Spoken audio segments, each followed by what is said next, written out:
Hello et bienvenue sur mon podcast Ma vie d'humaine. Ici, on va écrire pour mieux ressentir. J'espère que ta semaine s'est bien passée et que tu es prêt ou prête pour un nouvel exercice avec moi.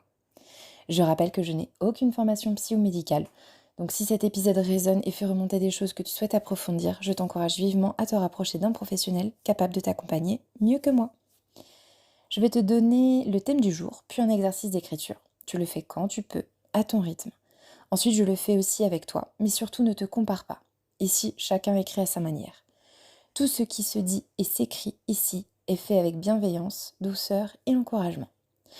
Voilà, alors pour aujourd'hui, le thème c'est l'amour de soi. Oh oui, oui, oui, on va parler d'amour, mais pas pour les autres, pour la personne avec laquelle on vit chaque seconde de chaque jour, soi-même. Oui, c'est inconfortable.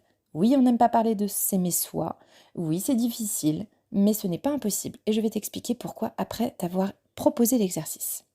Le voici. Si tu devais recevoir une déclaration d'amour, comment serait-elle? Écris-la telle que tu voudrais la recevoir.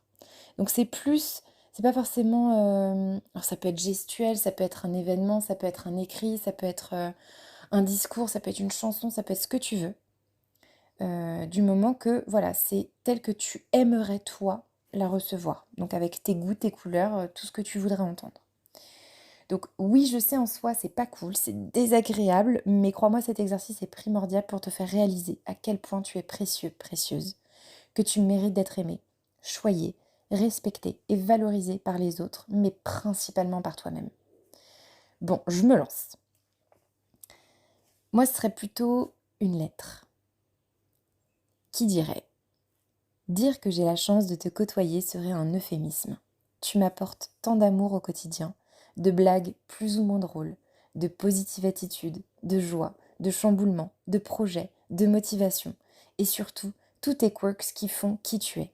Merci d'exister, merci de me permettre chaque jour d'être à tes côtés, de t'aimer et de te respecter, et de t'apporter tout ce dont tu as besoin pour que tu puisses être heureuse et la meilleure version de toi-même.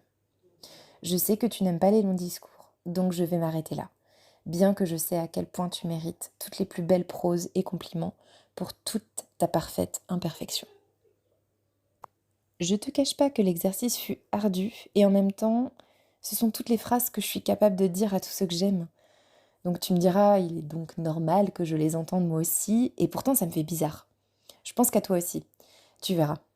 En gros, dire à quelqu'un d'autre, mais si tu peux t'aimer, mais si tu peux te valoriser, c'est hyper simple. Et de se le dire à soi, c'est juste impossible. Et du coup, je me suis fait la réflexion, depuis quel âge sommes-nous arrivés à un point où nous complimenter, nous valoriser, était considéré comme un défaut? En quoi est-ce que on a un ego surdimensionné en se disant bravo lorsqu'on accomplit quelque chose de dur qui nous a demandé du temps et de l'énergie? Ou encore lorsqu'on est sorti de sa zone de confort et qu'on mérite d'être fier de nous? En fait, je me suis rendu compte qu'en grandissant, si je montrais que j'étais fière de moi sans attendre que d'autres me le disent, on me prenait pour quelqu'un d'autant, d'avoir le boulard, d'être un but de ma personne. Alors que pas du tout. Bien sûr, tout dépend du ton utilisé ou comment on agit au quotidien face à autrui. Mais si c'est pour moi que je le fais et non pas pour me comparer, bah alors c'est sain. Et surtout, j'en ai besoin en fait au quotidien. J'ai entendu récemment une histoire où je crois que c'était avec Kelly Clarkson qui recevait, ah comment elle s'appelle? Une autre actrice qui est extrêmement talentueuse. Et en fait, cette actrice lui disait, mais tu sais, quand tu, quand tu nais, on te confie un petit humain. C'est comme si on te confiait un bébé qui a besoin de ton amour, qui a besoin qu'on prenne soin de lui, qui a besoin qu'on le valorise, qui a besoin qu'on l'accompagne, qu'on le nourrisse, qu'on le sorte, etc. Mais en fait, ce petit bébé, c'est toi. Tu as besoin de prendre soin de toi, tu as besoin de te nourrir, tu as besoin de te valoriser, tu as besoin de t'aimer.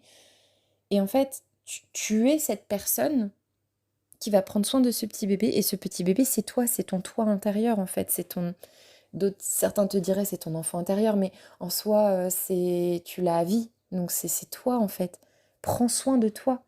En fait, il faut arrêter d'attendre la validation d'autrui pour être fier de qui l'on est et de ce que l'on fait. Si c'est fait avec le cœur et de notre mieux, alors c'est bon. Et enfin, je terminerai par cette phrase que j'ai beaucoup entendu quand j'étais aux États-Unis. You can pat yourself on the back. Autrement dit, tu peux te taper l'épaule en fait, comme si tu te félicitais quoi. Et en fait, j'adore cette expression parce que c'est vraiment ça, auto-congratule-toi pour un travail bien fait, pour tout ce que tu as accompli, pour même juste, mais juste même le fait de t'être levé ce matin. Congratule-toi. Tu as géré, tu t'es levé, tu as pris soin de toi. Voilà, donc sur ces belles paroles, je te souhaite de prendre bien soin de toi. N'hésite pas à me dire si cet épisode et si le principe de ce podcast te plaît, et à t'abonner si c'est le cas, et à me retrouver sur Instagram, sur ma vie d'humaine. Et je te dis à très vite pour un nouvel exercice. Bye!